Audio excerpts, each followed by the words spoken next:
Welcome back into a new video. तो आप सभी का स्वागत है आपके अपने यूट्यूब चैनल में। आज हम फिर से स्टार्ट करने जा रहे हैं एनसीईआरटी क्लास सिक्स्थ से लेके प्लस टू तक की जो क्वेश्चन आंसर सीरीज है for UPSC state PCS and all India government exam. India की जितने भी एग्ज़ाम ए ग्रेड से लेकर डी ग्रेड तक के एग्ज़ाम होते हैं वो सारे इसमें कवर हो जाएंगे जो भी क्वेश्चन आते हैं।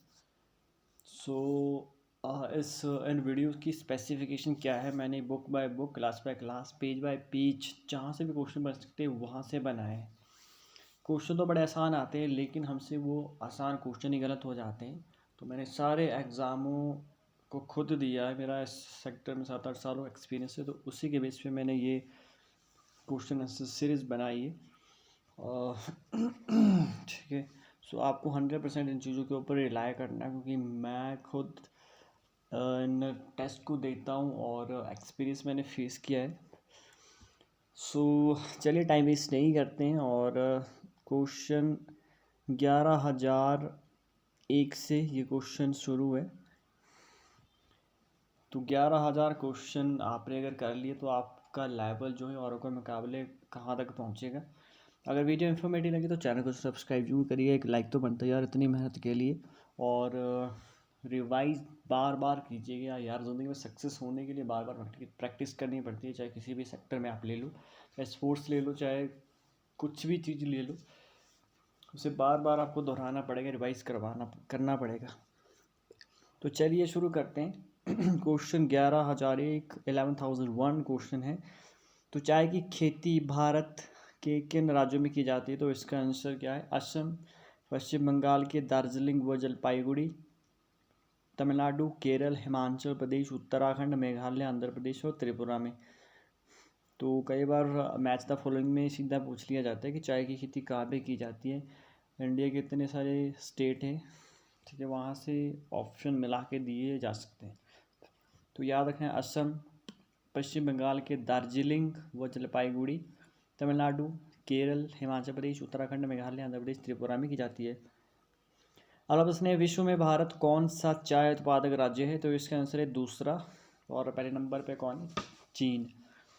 तो भारत कौन सा चाय उत्पादक राज्य है पूरे विश्व में? तो इसका आंसर है दूसरा, और पहले नंबर पे चाय उत्पादक राज्य वो है चीन। अगला टॉपिक है कॉफ़ी। क्वेश्चन है कि भारत में कौन सी कॉफ़ी पैदा की जाती है? तो इसका आंसर है अरेबिका। कॉफ़ी का नाम है अरेबिका, जो आरंभ में यमन से लाई गई थी। तो क्वेश्चन ये भी पूछा जा सकता है कि भारत में जो अरेबिका कॉफ़ी सबसे पहले इंट्रोड्यूस हुई थी वो किस देश से लाई गई? ठीक है, तो वो लाई गई थी यमन से। अगला प्रश्न है, भारत में कॉफ़ी उत्पादन की शुरुआत कहाँ से की गई थी? तो इसका आंसर है बाबा बुदान की पहाड़ियों से। तो भारत में कॉफ़ी उत्पादन की शुरुआत कहाँ से की गई थी? बाबा बुदान की पहाड़ियों से। तो ऐसे याद रखना है कि सबसे पहले कॉफ़ी किसने पी थी? बाबा जी ने पी थी, तो बाबा बुदान। तो आपको याद आ जाएगी बाबा ने सबसे पहले कॉफ़ी पी थी। अगला आंसर है, कॉफ़ी की खेती आज भी कहाँ की जाती है? तो इसका आंसर है नीलगिरी के आसपास, कर्नाटक, केरल, तमिलनाडु। तो कॉफ़ी की खेती आज भी कहाँ की जाती है? तो नीलगिरी के जो पहाड़ हैं उनके आसपास, कर्नाटक में, केरल में और तमिलनाडु में। अगला जो टॉपिक है वो है बागवानी फसलें। तो क्वेश्चन है कि भारत का विश्व में फलों व सब्जियों में कौन सा स्थान है? तो इसका आंसर है दूसरा, चीन के बाद। तो पहले नंबर पे कौन है? चीन। तो भारत का विश्व में फल और सब्जी उत्पादन में कौन सा स्थान है? दूसरा। तो पहले नंबर पर फल और सब्जी उगाने में कौन है? चीन। अगला प्रश्न है, भारत में फलों के लिए कौन सी जलवायु चाहिए होती है? तो इसका आंसर है उष्ण व शीतोष्ण जलवायु। क्या क्वेश्चन है कि भारत में फलों के लिए कौन सी जलवायु चाहिए होती है? तो इसका आंसर है उष्ण व शीतोष्ण। अगला प्रश्न है, आम उत्पादक प्रमुख भारतीय राज्य कौन से हैं? तो इसका आंसर है महाराष्ट्र में, आंध्र प्रदेश में, तेलंगाना में, उत्तर प्रदेश में, पश्चिम बंगाल में। तो क्या क्वेश्चन है कि आम उत्पादक प्रमुख भारतीय राज्य कौन है जहाँ पे आम फेमस है वहाँ पे होता है? तो महाराष्ट्र में, आंध्र प्रदेश में, तेलंगाना में, उत्तर प्रदेश, पश्चिम बंगाल आदि में। अगला प्रश्न है, भारत में संतरे प्रमुखतया कहाँ पे होते हैं? तो इसका आंसर है नागपुर, चेरापूंजी, मेघालय में। भारत में संतरे कहाँ पे प्रमुखतया होते हैं? नागपुर में होते हैं, चेरापूंजी, मेघालय में होते हैं। अगला प्रश्न है, केला उत्पादक प्रमुख राज्य कौन है भारत में? तो केरल, मिजोरम, महाराष्ट्र, तमिलनाडु। तो केला कहाँ उत्पादित किया जाता है भारत में? केरल में किया जाता है, केरला, मिजोरम में, महाराष्ट्र में, तमिलनाडु में। तो लीची उत्पादक राज्य कौन है भारत में? तो ये उत्तर प्रदेश और बिहार है। तो भारत में लीची कहाँ पे होती है? बिहार और उत्तर प्रदेश में। अगला प्रश्न है, भारत में अनानास कहाँ पे पाया जाता है? तो मेघालय में। तो भारत में अनानास कहाँ पे पाया जाता है? ये मेघालय में पाया जाता है। तो अगला क्वेश्चन है कि भारत के प्रमुख अंगूर उत्पादक राज्य कौन से हैं? तो आंध्र प्रदेश, तेलंगाना और महाराष्ट्र। भारत के प्रमुख अंगूर उत्पादक राज्य कौन से? आंध्र प्रदेश, तेलंगाना, महाराष्ट्र। तो अगला क्वेश्चन है, भारत में नाशपाती, खुमानी व अखरोट वाले प्रमुख राज्य कौन से हैं? तो इसका आंसर है हिमाचल प्रदेश और जम्मू कश्मीर। तो भारत में नाशपाती, खुमानी व अखरोट वाले प्रमुख राज्य कौन है? तो हिमाचल और जम्मू कश्मीर में नाशपाती होती है, खुमानी होती है, अखरोट होते हैं। अगला जो क्वेश्चन है कि रबड़ किस जलवायु की फसल है? तो रबड़ भूमध्य रेखीय, विशेष रूप में उष्ण व उपोष्ण में भी होती है। तो रबड़ किस जलवायु की फसल है? तो रबड़ जो है भूमध्य रेखीय, विशेष रूप में उष्ण व उपोष्ण में भी होती है। अगला प्रश्न है, रबड़ उत्पादन के लिए कितनी वर्षा व तापमान की आवश्यकता होती है? इसका आंसर है 200 सेंटीमीटर से अधिक वर्षा, 25 डिग्री सेंटीग्रेड से अधिक तापमान वाली नम व आर्द्र जलवायु में उगता है। तो क्या क्वेश्चन है कि रबड़ उत्पादन के लिए कितनी वर्षा व तापमान चाहिए? ये क्वेश्चन पूछे जाते हैं। एक बार पूछा था कि चाय के लिए कितनी वर्षा चाहिए और कितना टेम्परेचर चाहिए, मैंने खुद फेस किया है एक बार, बड़े हाई लेवल एग्जामों में भी आ जाता है स्टेटमेंट के रूप में। तो रबड़ उत्पादन के लिए 200 सेंटीमीटर से अधिक, वहाँ पे डालेगा 200 सेंटीमीटर और उससे ज़्यादा, ठीक है, तो 200 नहीं, 200 सेंटीमीटर से अधिक वर्षा चाहिए, 25 डिग्री सेंटीग्रेड से अधिक तापमान चाहिए, नम व आर्द्र जलवायु में उगता है, नम में भी और आर्द्र जलवायु में भी उगता है। अगला प्रश्न है, भारत में रबड़ उत्पादक प्रमुख राज्य कौन से हैं? तो इसका आंसर है केरल, तमिलनाडु, कर्नाटक, अंडमान निकोबार, मेघालय में गारो पहाड़ियों में उगता है। तो भारत में रबड़ उत्पादक प्रमुख राज्य कौन से हैं? केरल है, तमिलनाडु है, कर्नाटक है, अंडमान निकोबार, मेघालय में गारो पहाड़ियाँ, गारो खासी जयंतिया में से गारो पहाड़ियों पे रबड़ होता है। अगला जो टॉपिक है वो है रेशेदार फसलें। क्वेश्चन है कि भारत में किन्हीं प्रमुख रेशेदार फसलें कहा जाता है? इसका आंसर है कपास, जूट, सन, प्राकृतिक रेशम। भारत में 4 रेशेदार फसलें हैं। तो भारत में किन्हीं प्रमुख रेशेदार फसलें कहा जाता है? कपास, जूट, सन, प्राकृतिक रेशम। भारत में 4 रेशेदार फसलें हैं। तो अगला क्वेश्चन है कि कौन सी रेशेदार फसलें मिट्टी से प्राप्त होती है? तो इसका आंसर है कपास, जूट, सन। क्या क्वेश्चन है कि कौन सी रेशेदार फसलें मिट्टी से प्राप्त होती है? मिट्टी से कौन सी रेशेदार फसलें प्राप्त होती है? ये कपास होती है, जूट होती है, सन होती है। अगला प्रश्न है कि कौन सी फसल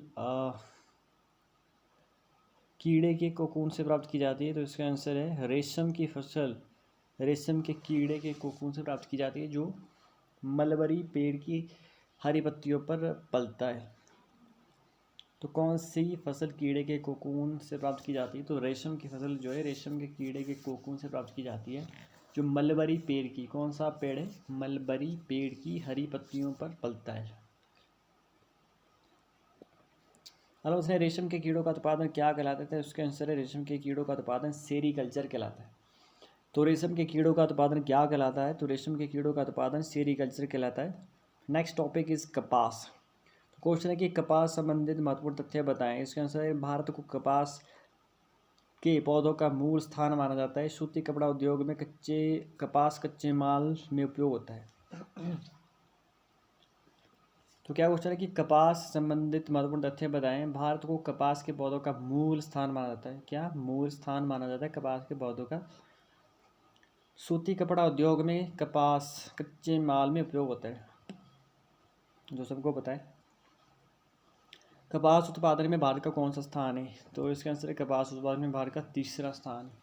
तो कपास उत्पादन में भारत का कौन सा स्थान है? 3rd स्थान है। अरब उसने भारत में कपास किस क्षेत्र में उगाई जाती है? इसका आंसर है दक्कन का पठार, शुष्क भाग की काली मृदा पर कपास उगाई जाती है। कपास के लिए उच्च तापमान, मतलब गर्मी चाहिए, हल्की वर्षा व सिंचाई, पाला रहित दिन चाहिए। तो कपास किस क्षेत्र में उगाई जाती है? भारत में दक्कन के पठार में, शुष्क भाग की काली मृदा पर कपास उगाई जाती है। कपास के लिए उच्च तापमान, हल्की वर्षा या सिंचाई पाला रहित दिन चाहिए होते, मतलब पाला नहीं चाहिए कपास को। और उसने कपास कौन सी फसल है, इसका आंसर है कपास खरीफ की फसल मानी जाती है, इसे 6 से 8 महीने में तैयार होने में लगते हैं। तो कपास जो है कौन सी फसल है, खरीफ की फसल है, इसे 6 से 8 महीने लगते हैं तैयार होने में। अगला जो क्वेश्चन है, भारत में कपास किस क्षेत्र में उगाई जाती है, इसका आंसर है महाराष्ट्र, गुजरात, मध्य प्रदेश, कर्नाटक, आंध्र प्रदेश, तेलंगाना, तमिलनाडु, पंजाब, हरियाणा, उत्तर प्रदेश प्रमुख उत्पादक राज्य हैं। तो भारत में कपास किस क्षेत्र में उगाई जाती है, महाराष्ट्र में, गुजरात में, मध्य प्रदेश में, कर्नाटक में, आंध्र प्रदेश में, तेलंगाना में, तमिलनाडु में और पंजाब, हरियाणा, उत्तर प्रदेश में कपास उगाई जाती है। अगला जो टॉपिक है वो है जूट। क्वेश्चन है कि जूट को अन्य किस नाम से जाना जाता है, तो इसका आंसर है जूट को सुनहरा रेशा भी कहते हैं। तो क्वेश्चन ये पूछा जाएगा कि सुनहरा रेशा के नाम से किसे जाना जाता है, तो जूट को सुनहरा रेशा नाम से जाना जाता है। अगला प्रश्न है, जूट की फसल किस मिट्टी में उगाई जाती है, तो इसका आंसर है जूट की फसल बाढ़ के मैदान में उर्वरक मिट्टी में उगाई जाती है, इसे बढ़ने के लिए उच्च तापमान चाहिए। तो क्वेश्चन क्या है कि जूट की फसल किस मिट्टी में उगाई जाती है, तो इसका आंसर है जूट की फसल बाढ़ के मैदान में उर्वरक मिट्टी में उगाई जाती है, इसे बढ़ने के लिए उच्च तापमान चाहिए।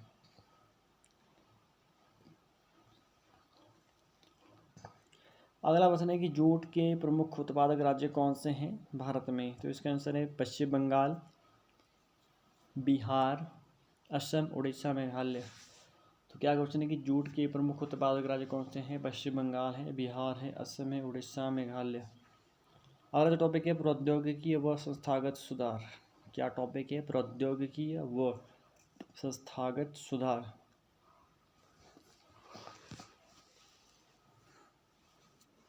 क्वेश्चन है भारत की कितनी प्रतिशत से अधिक लोगों को कृषि आजीविका प्रदान करती है, तो इसका आंसर है 60% से अधिक लोगों को भारत में कृषि आजीविका देती है। अगला प्रश्न है 1960-1970 में भारत ने कृषि में सुधार लाने के लिए कौन कौन से कार्यक्रम शुरू किए थे, तो इसका आंसर 1960-1970 में भारतीय सरकार ने कई प्रकार की कृषि सुधारों की शुरुआत की थी, जैसे पैकेज, टेक्नोलॉजी पर आधारित हरित क्रांति, श्वेत क्रांति, कृषि सुधार आरंभ किए थे। तो 1960-1970 में भारत ने कृषि में सुधार लाने के लिए कौन कौन से कार्यक्रम शुरू किए थे, 1960-70 में भारतीय सरकार ने कई प्रकार की कृषि सुधारों की शुरुआत की, पैकेज, टेक्नोलॉजी पर आधारित हरित क्रांति, श्वेत क्रांति, कृषि सुधार आरंभ किए।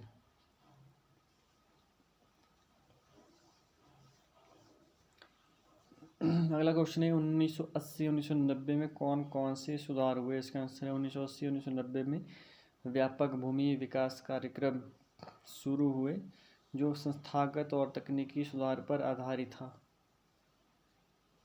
अगला क्वेश्चन है किसानों के लिए भारतीय सरकार ने किसान क्रेडिट कार्ड कब जारी किए, तो इसका आंसर है 1998-1999 में कृषि जानकारी के लिए दूरदर्शन पर किसान के लिए बुलेटिन व न्यूनतम सहायता मूल्य MSP व लाभदायक खरीद मूल्य की घोषणा की गई।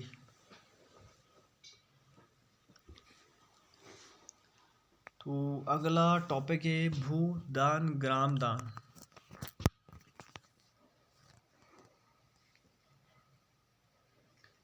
प्रश्न है कि महात्मा गांधी जी ने किसे आध्यात्मिक उत्तराधिकारी घोषित किया था, तो इसका आंसर है विनोबा भावे। विनोबा भावे महात्मा गांधी की सबसे निष्ठावान तक रही रहे। तो महात्मा गांधी जी ने किसे आध्यात्मिक उत्तराधिकारी घोषित किया था, विनोबा भावे जी को। विनोबा भावे महात्मा गांधी के सबसे निष्ठावान तक रही रहे। अगला प्रश्न है विनोबा भावे की महात्मा गांधी की किस व्यवस्था में गहरी रुचि थी, तो इसका आंसर है विनोबा भावे की महात्मा गांधी की ग्राम स्वराज में गहरी आस्था थी। तो विनोबा भावे की महात्मा गांधी की किस अवस्था में गहरी रुचि थी, तो इसका आंसर है विनोबा भावे की महात्मा गांधी की ग्राम स्वराज में गहरी आस्था थी।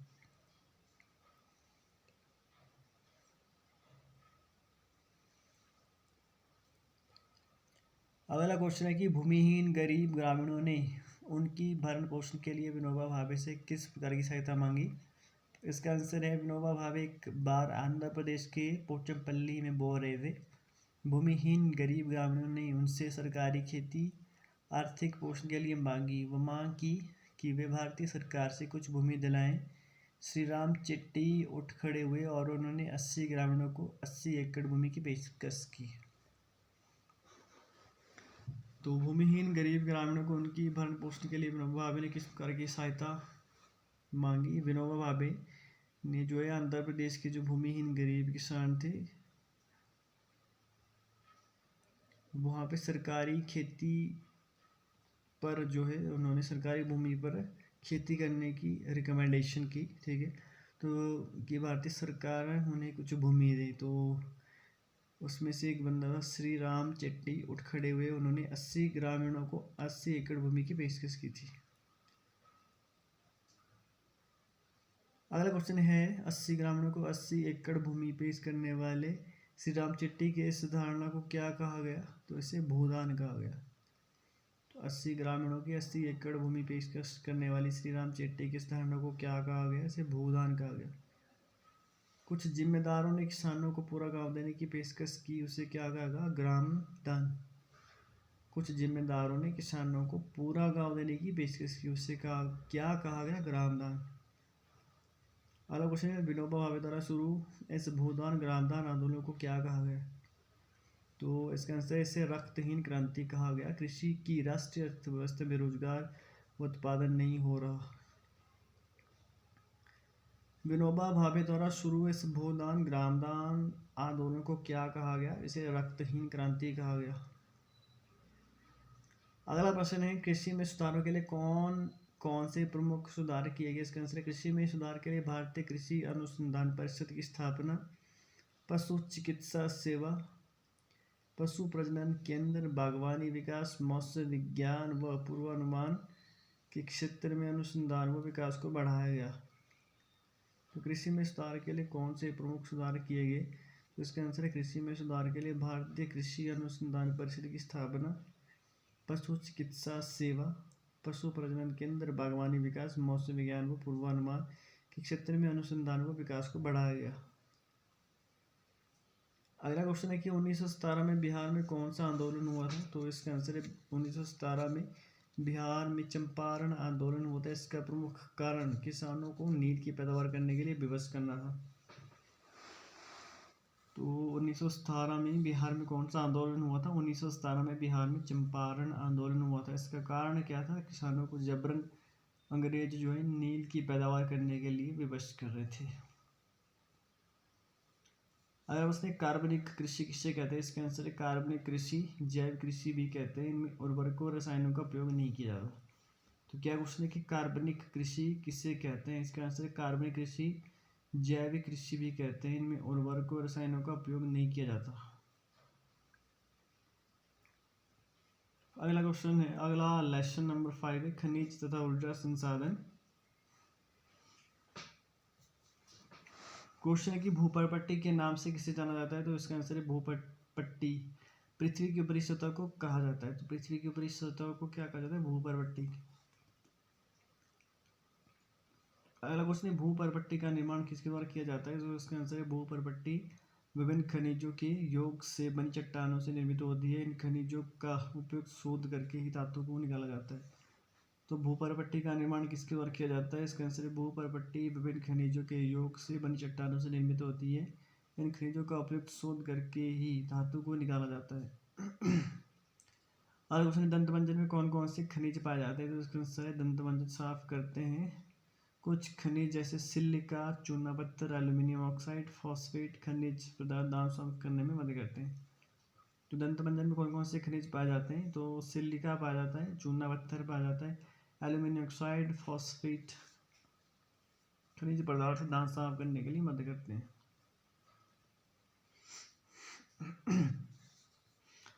अगला प्रश्न है दांतों को गलन से कौन रोकता है? तो इसका आंसर है फ्लोराइड खनिज। दांतों को गलन से रोकता है फ्लोराइड खनिज। अगला प्रश्न है अधिकतर दंत मंजन किससे सफेद बनाए जाते हैं? तो इसका आंसर है टाइटेनियम ऑक्साइड से सफेद बनाए जाते हैं, जो कि इल्मेनाइट तथा एनाजिट खनिज से प्राप्त होते हैं। तो अधिकतर दंत मंजन जो है किससे सफेद बनाए जाते हैं? टाइटेनियम ऑक्साइड से सफेद बनाए जाते हैं, जो कि इल्मेनाइट तथा एनाटीज खनिजों से प्राप्त होते हैं। अगला क्वेश्चन है, और अन्य प्रकार का मंजन में चमक प्रदान करते हैं? तो इसका आंसर है कुछ दंत मंजन अभ्रक के कारण चमक देते हैं। मतलब कुछ दंत मंजन में अभ्रक पाया जाता है, इसीलिए वो चमक देते हैं। अगला प्रश्न है, टूथ ब्रश के पेस्ट की ट्यूब किससे बनी होती है? तो इसका आंसर है पेट्रोलियम से प्राप्त प्लास्टिक की बनी होती है। तो टूथ ब्रश के पेस्ट की जो ट्यूब होती है किससे बनी होती है? इसका आंसर है पेट्रोलियम से प्राप्त प्लास्टिक की बनी होती है। अगला प्रश्न है, और आज का लास्ट क्वेश्चन है, 10,050 क्वेश्चन यहाँ पे कंप्लीट हो गए। क्वेश्चन है, हमारे कुल पौष्टिक उपभोग का कितने % भाग खनिज है? तो इसका आंसर है 0.3%। तो क्या क्वेश्चन है कि हमारे कुल पौष्टिक उपभोग का कितने % भाग खनिज है? 0.3%।